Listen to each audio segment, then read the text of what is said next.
Hello hello hello madam, 9 ಇಲ್ಲ 10 ಹುಡುಕಿ ಚಪ್ಪಳ ಹೊಡೆಯಲ್ಲ 10 ಗಂಟೆ ಆಗತ್ತೆ.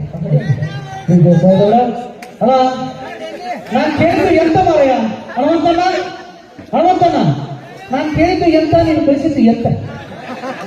ರಂಬೆಯ ಉರುಳಿಸುವ ಮೈನತೆಯಾದಂತ ಒಂದು ಸುಂದರವಾದ ಯುವತಿಯನ್ನ ಈ ಒಂದು ವೇದಿಕೆಯಲ್ಲಿ ಬರಮಾಡಿಕೊಂಡು ಆಂಕರಿಂಗ್ ಅನ್ನ ಮಾಡಬೇಕೆಂದು ಅವಕಾಶವನ್ನು ಹೊತ್ತಿಕೊಂಡು ರಾಹುಲ್ ಕುಲಗೋಡು ಅವರಿಗೆ ರಂಬೆಯ ಉರುಳಿಸಿ ಮೇಣಕ್ಕೆ 3 ಜನ ಒಟ್ಟಿಗೆ ಇರ್ತಕ್ಕಂಥ ಒಂದು ಅಲ್ಲ, ಇದು 3 ಜನ ಬೇರೆ ಬೇರೆ ಆಗಿ ಬಂದಿಲ್ಲ, ಒಬ್ಬರೇ ಬಂದಿದ್ದಾರೆ ಅಂತ ಸಂತಾನ ಇಲ್ಲ ಮೇಡಮ್. ಆದ್ರೂ ಕೂಡ ಒಂದು ಅದ್ಭುತವಾದ ಚಪ್ಪಾಳೆ ಮೂಲಕ ಸ್ವಾಗತಿಸಿ ನಮ್ಮ ಅಚ್ಚುಮೆಚ್ಚಿನ ನೇತ್ರ ಕಲ್ಲೂರು ಮೇಡಮ್ ಅವರನ್ನ.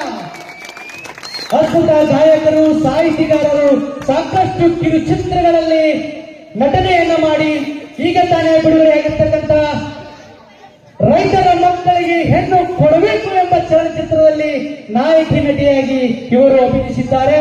ಇವರಿಗೂ ಕೂಡ ನಮ್ಮ ಸುನ್ನಾಳ ಗ್ರಾಮದ ಯುವಕರ ಪರವಾಗಿ ಹಾಗೂ ಸಂಗೀತದ ಉತ್ಸವದ ಎಲ್ಲ ಕಾರ್ಯಕ್ರಮದ ಪರವಾಗಿ ಹೃದಯಪೂರ್ವಕ ಹಾರ್ದಿಕ ಸ್ವಾಗತವನ್ನ ಕೊಡ್ತಾ ಇದ್ದೇನೆ madam. Thank you so much. But ಏನಂದ್ರೆ ನೀವು ಒಂದ್ಸರಿ ಚಪ್ಪಾಳೆ ಜೋರಾಗಿ ಒಂದ್ಸರಿ ತಟ್ಟಿ ನೋಡ್ರಿ. ನನ್ನ ಸಲಾಗಿ ಅಲ್ರಿ ಮಳಿರಾಯಿ ಅದ್ರ ಸ್ವಲ್ಪ ನೋಡ್ಕೊಂತಾನೆ. ಹೌದಿಲ್ಲ?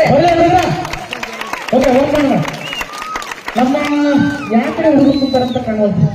ಎಲ್ಲರೂ ಹುಡುಗರ ಅದಾರಿ ನೋಡ್ರಿ, ಎಲ್ಲರೂ ಹುಡುಗರ ಅದಾರ. ಕೂಗ್ಬರ್ಲಪ್ಪ, ಯಾಕಡೆ ಬರಂತ ಬಂದಾದ್ರ? ಹೆಣ್ಮಕ್ಳು ಬಂದಿಲ್ಲ ಹಂಗಾರ ರೊಟ್ಟಿ ತಟ್ಟ ಬಂದಿ ಒಂದ್ಸರಿ ಜೋರಾಗಿ ಚಪ್ಪಾಳೆ. ಹೆಣ್ಮಕ್ಳು ರೊಟ್ಟಿ ಇಲ್ಲ ಅಂದ್ರೆ ಇಲ್ಲ ಮತ್ತೆ. ಓಕೆ ಸರ್, ನೀವು ಇಷ್ಟೋ ತನಕ ಎಲ್ಲಾನು ಹೇಳಿದ್ರಿ, ನಿಮ್ಮ ಊರಿನ ಬಗ್ಗೆ ಹೇಳಿದ್ರಿ, ಆಮೇಲೆ ನಮ್ಮ ಹನುಮಂತ ಸರ್ ಅವ್ರ ಬಗ್ಗೆ ಹೇಳಿದ್ರಿ.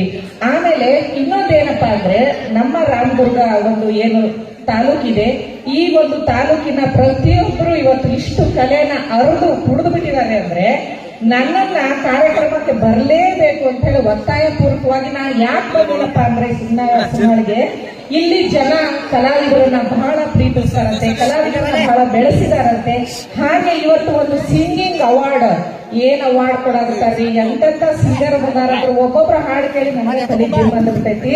ನೀವು ಈಗ ಕೇಳಕ್ ರೆಡಿ ಆಗಿದ್ರಿಲ್ಲ? ಎಷ್ಟೆಷ್ಟು ಮಂದಿ ರೆಡಿ ಅಂತ ಕಳಿಯುತ್ತೆ? ರೆಡಿ ಇದ್ದವರು ಐದರಿ, ರೆಡಿ ಇಲ್ಲದವರು ಕಾಲ.